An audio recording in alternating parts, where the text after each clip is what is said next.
So I like giving tech talks that are really challenging. So not challenging for you, challenging for me. So that's just to set your expectations for tonight.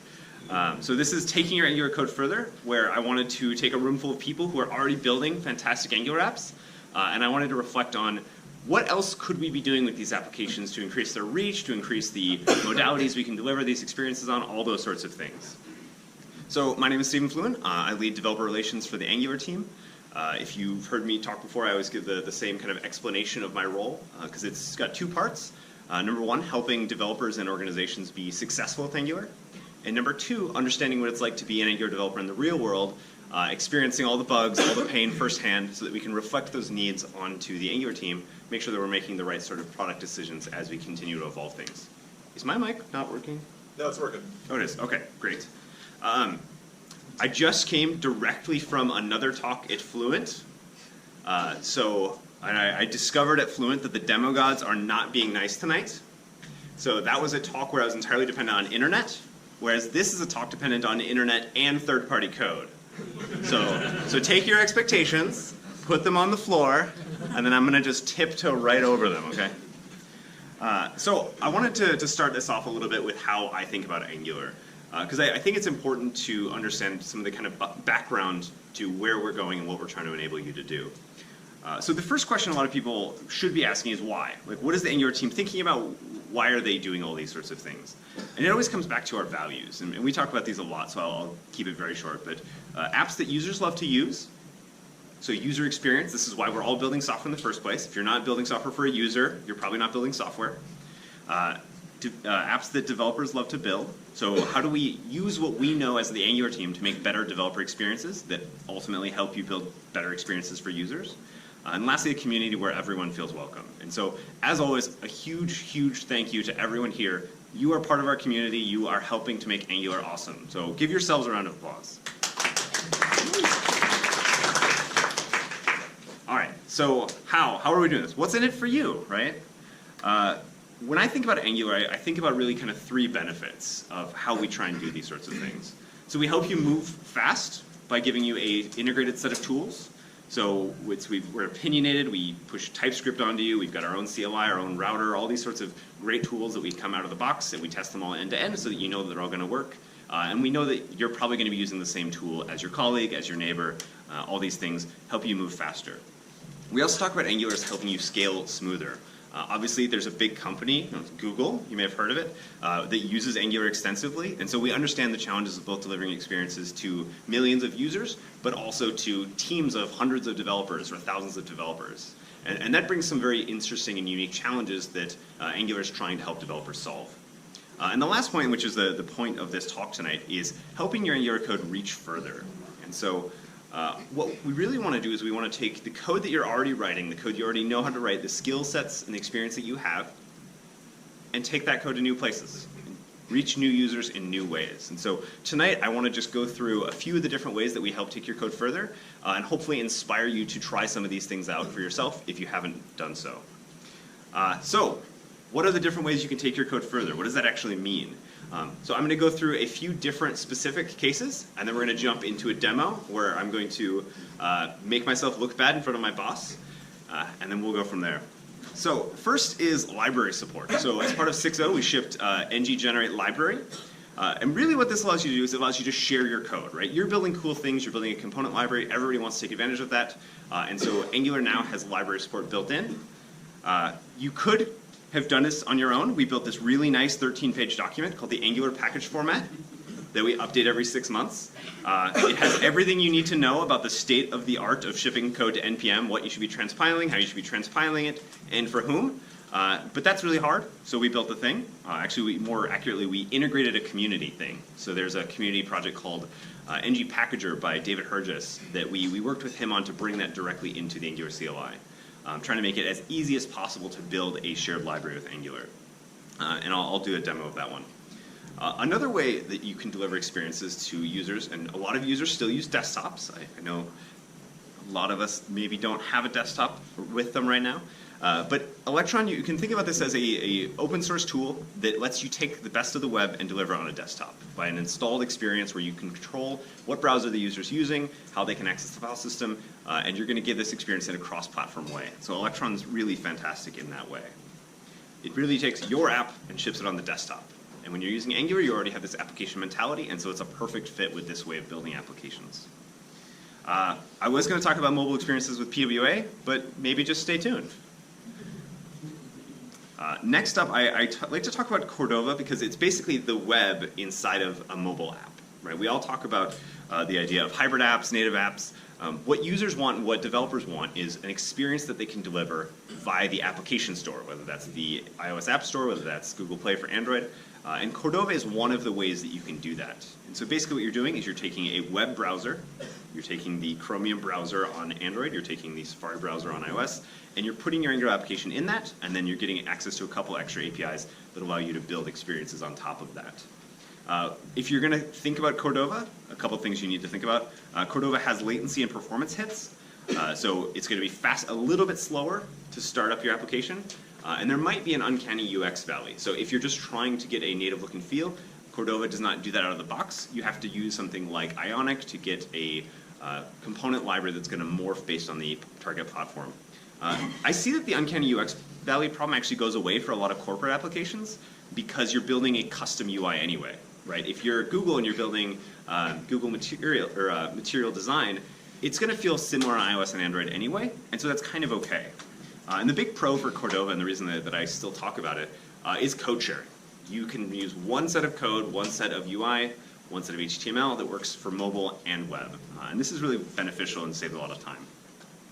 But we also would be remiss with not mentioning NativeScript. So it's really taking the best of JavaScript and shipping it with a native UI. So NativeScript, if you don't know, they've kind of mastered the way of embedding the V8 JavaScript engine into a mobile device, into an application that you can ship into the app stores. But then instead of rendering via HTML in a web browser, it's a little bit slow and has this uncanny valley, you're getting a native look and feel in your application, and that's really powerful. I will not be demoing this tonight because this is still coming soon. If you try out the RC of the CLI, this might work. 20% chance, I'll say. If you ng-add at nativescript/schematics, what it will do is it'll take any Angular application and turn it into a hybrid nativescript/Angular app. And so what that means is you can ng build for the web with your HTML templates, and you can build for native with NativeScript templates. So one code base, but then custom UI in HTML and NativeScript, which is kind of the best of both worlds, but then you get the full control and full experience of native. So NativeScript is cool. I'm not going to demo it tonight because the beta is not yet ready. Another way that I really think it's important to think about Angular and taking your code further is the Angular team is always looking for ways to leverage web standards. And one of the first ways that we're really embodying this and delivering this experience for developers is now you have, as of 6.0, the ability to take your Angular components and ship them as custom elements.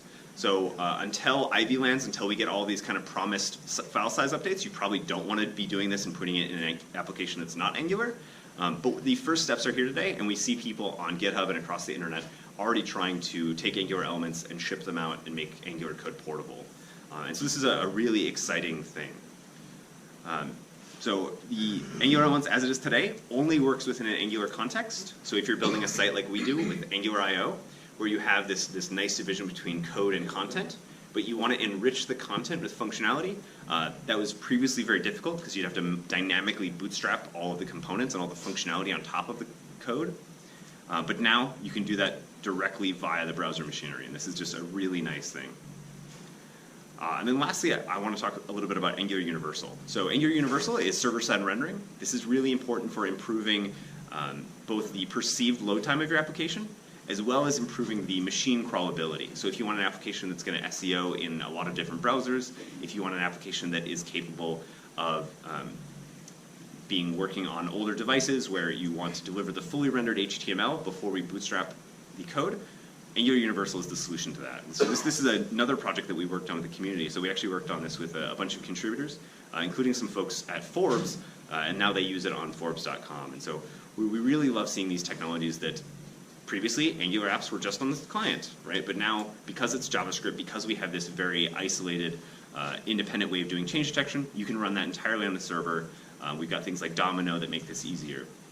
All right, so now I'm going to get into the demo. And so I'm going to try and create the perfect Angular application and deploy it everywhere. All right, so we've got our ng-serve going here. So before coming here, I ran ng-new, and I created everything app. And I'll make these all big so you can see them. And if I go to localhost 4200, this should work. All right, so this is our everything app. So the first thing I want to do is I want to make it a little bit more beautiful. So I'm going to do ng-add at angular/material. And we're going to use one of the starter components that came from 6.0.0. So the starter components are a set of pre-configured views or components that you can use that kind of show you how to use all the great bits of Angular material. So I've ng-added, so it's now configured my project for using Angular material. Now I can ng-generate a at angular/material, material dashboard. I'll give it a name of my dash. And since I did not fat finger this yet this time, we can now pull up our app component and actually use this. Let's make this big. All right, so I should be able to delete this and say my dash. And let's just make sure that my dash was created. So this was the component that was scaffolded out by schematics. It's got some sample data, and then if we ng-serve again, we should see this live. And I'm also in another tab, I'm going to generate another component called wizard. And so what we're going to do is we're going to create this component, we're going to add it into our app component. And what this wizard is it's representing a component that's coming from a third-party library. So I'll just say app wizard. And then if I fix all my typing mistakes, we should see this. There it is. We have both the component that we just created, wizard works, and we see that we have a Angular material dashboard that has the material design styling, you've got animations, you've got card headers, all these sorts of nice things. So this is the app that we're going to be taking and kind of moving everywhere and extending the reach of our code. So what I'm going to do first is I'm going to generate a library. So I'm going to say ngg my shared lib, ngg library my shared lib.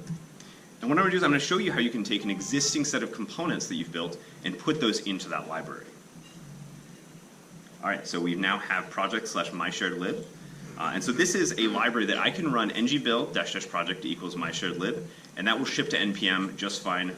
But we can also import those components locally just as if they're coming from another module, because that's actually where they are. So I'm going to take this wizard component, and I'm going to drag and drop it directly into the source lib folder.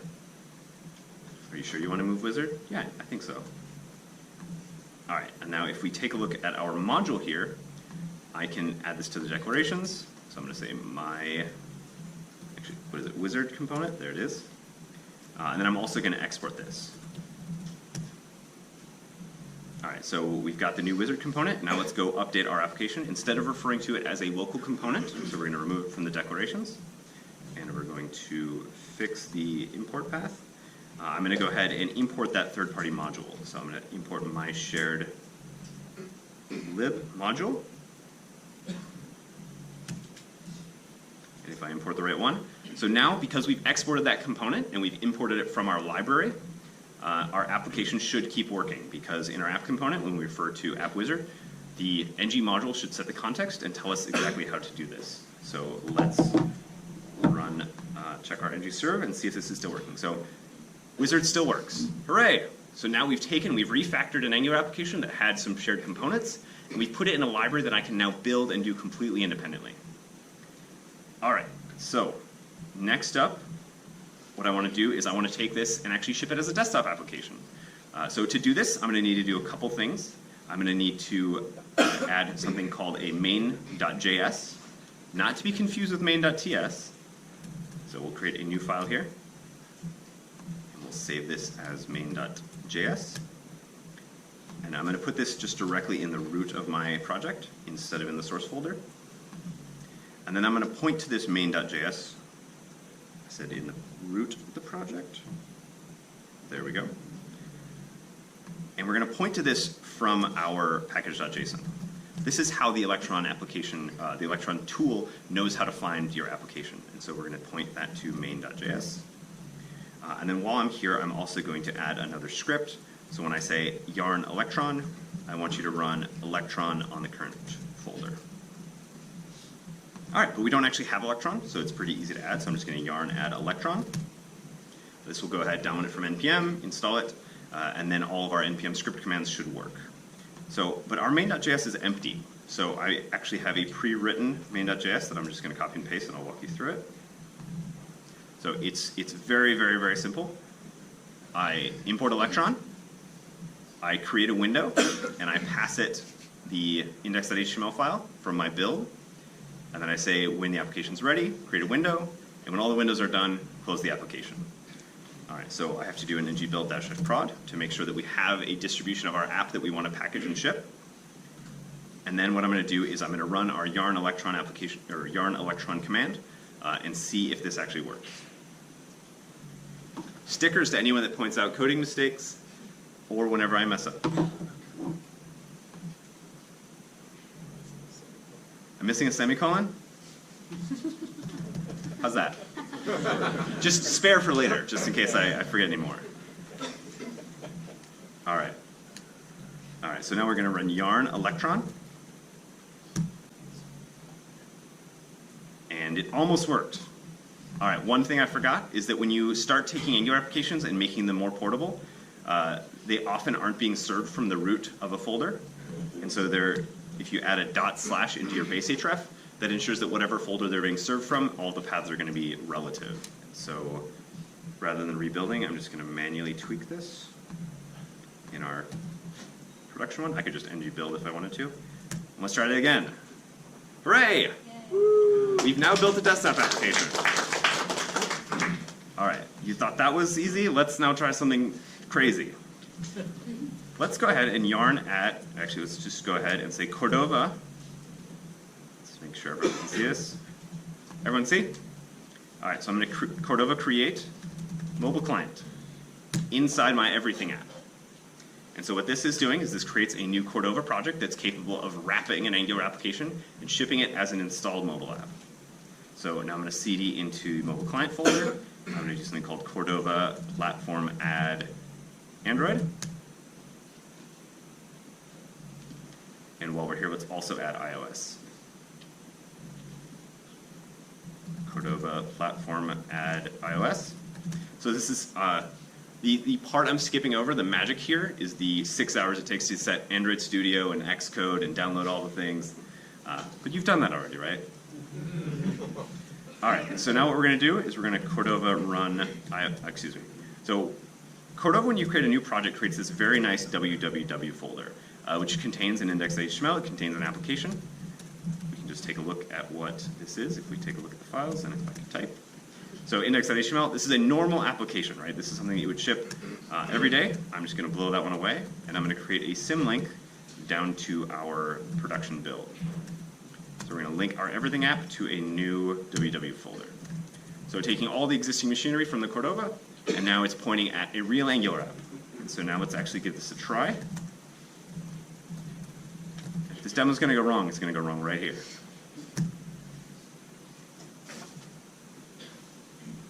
So doing all the really complex iOS buildy things. See, there's the buildy thing. Automatically running the iOS simulator.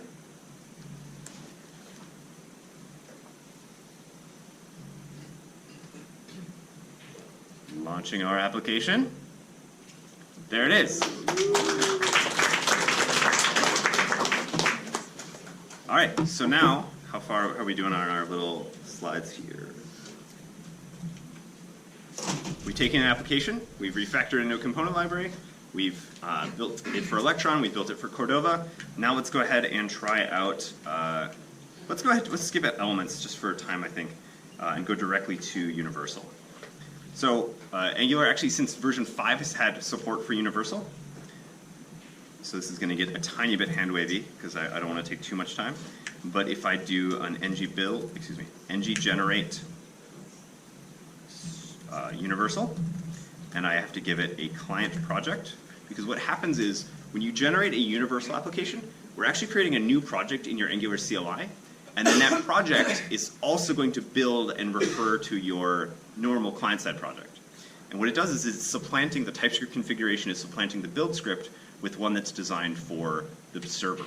So in general, all you need to do to get this application working in Node is to import a working app module factory and bootstrap it, but that's very hard unless you do this. So ng generate universal client project equals, let's actually do this in the right folder. Client project equals everything app.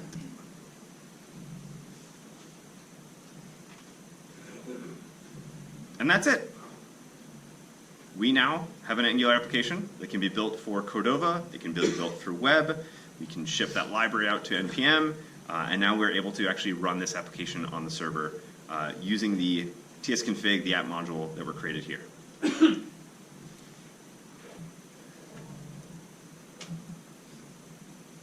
We did it!